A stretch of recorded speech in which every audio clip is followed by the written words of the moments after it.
Hi, this is Mike Dodge, and I'm here to talk to you about your open house this October. In any sales, getting people in the door is the hardest part.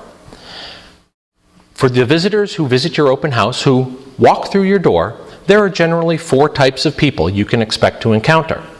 The first are people who are curious, people from your community, people who drive by your lodge on a daily basis, have seen it from the outside, and are curious to see what the inside looks like. The second are people, often women, who have had family members or friends who have been members of the fraternity, and they are interested and curious about what they experienced. The third are Masons, members in lodges from other jurisdictions or from other parts of the state who have moved into your community and who are looking to affiliate. The fourth are men who are interested in Masonry. They are looking to join your lodge. There's actually 2 other groups who you might encounter. Those would be the anti-Masons and what we would call the wackos, the conspiracy theorists, the alien abductees.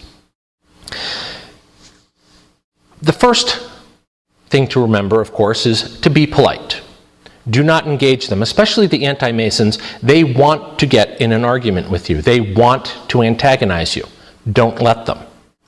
Remember, your lodge, even on open houses, even when it is open to the public, is private property. You control who can access your property. If you have anti-Masons or wackos who are at your building and will not leave, call the police. Do not attempt to physically remove them on your own. Do not hesitate to call the police. For the wackos, try not to encourage them. The thing to remember is, whether it's conspiracy theories, paranoia, these people actually believe what they're telling you. It doesn't make much sense to us. It is illogical from our point of view, but the thing to remember is they believe it. You're not going to change their mind. So let's look at each group individually. The first, the people who are curious. They've driven past your building many times, perhaps daily. They want to see what the inside looks like. They've heard about Freemasons, but probably have never met one, or so they think. They're going to have questions. They may be eligible to join. Some of them may not. You need to be ready for whatever questions they may ask. Questions such as, why should I join? What do Masons do?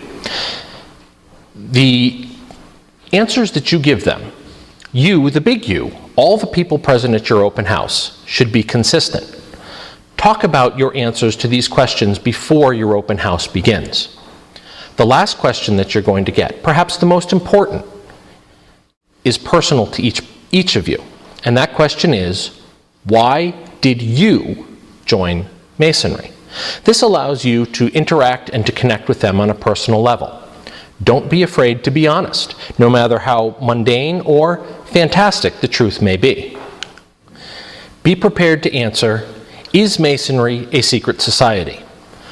With all the exposure that we have received on television, the History Channel, the Discovery Channel, there is a lot of preconceptions about what Masonry is and to what extent that we are a secret society.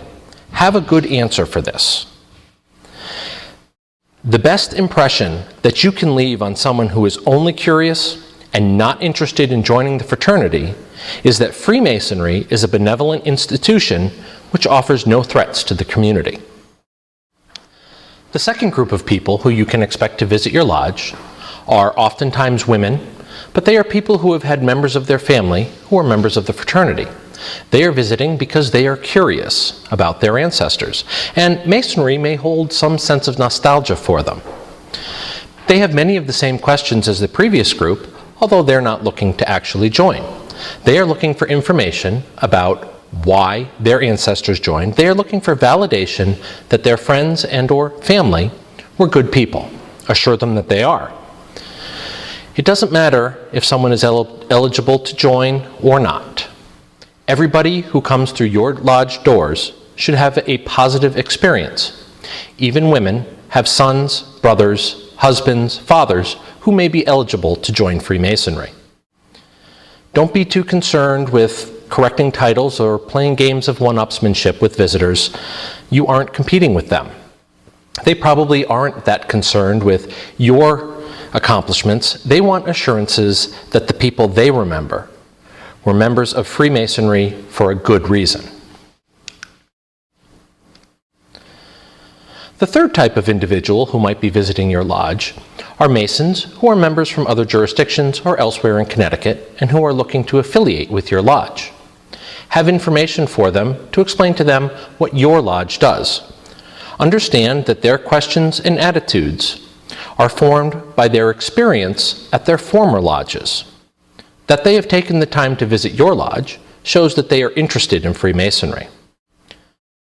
Very importantly, don't let them leave without setting an appointment to meet them again, especially if your open house is busy and you can't devote enough time to sell them on your lodge. Make sure that you follow up with them and keep them engaged.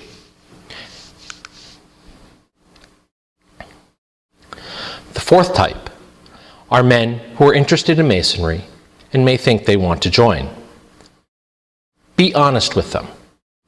Honestly answer their questions about the expense, the time commitment, the activity levels in your lodge, to what extent family activities are planned and are welcome at your lodge. They are asking because they really want to know the answers.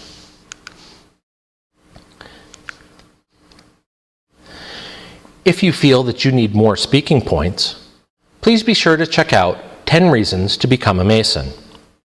These are great ways to engage the public with contemporary reasons to join Freemasonry. It is available on the Grand Lodge website.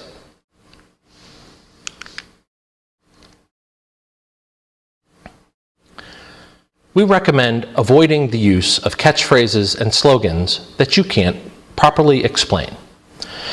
Examples are, making good men better. Well, are you saying that you're better than me? Are you saying that you're better than me? No, not better than you, but we are better than we otherwise would be. So you're saying I need to be better. Well, we believe that no man is perfect. As good as we may each be, we can all strive to be a little better. Okay, so how do you do that? As Masons, we have a core set of morals and values which we believe have been embraced by cultures across the planet and throughout history. And we teach these to our members through our ritual. So, how is some hocus-pocus mumbo-jumbo supposed to make me better? The ritual doesn't make you better. Masonry teaches moral tenets, and then gives you a place where you can meet with like-minded men who will support your efforts for self-improvement and not take advantage of you. Masonry doesn't make you better. Masonry gives you the tools to make yourself better. Connecticut Freemasons, making a difference. Connecticut Freemasons are making a difference in our members' lives, making a difference in our members' families' lives. We're making a difference in our communities, in our places of worship. Freemasonry allows men of similar values to work together to provide community service and creates bonds of friendship, brotherhood, that enable us to provide moral support and create trust between members. Massachusetts uses the tagline, "Is there greatness within you?" This implies that Freemasons are all great people. It's non-judgmental. We are asking the listener to judge themselves. We aren't judging them. It implies that Masonry only accepts great people. It implies that Masonry can help develop latent greatness. And most of all, who would ever answer no to that question?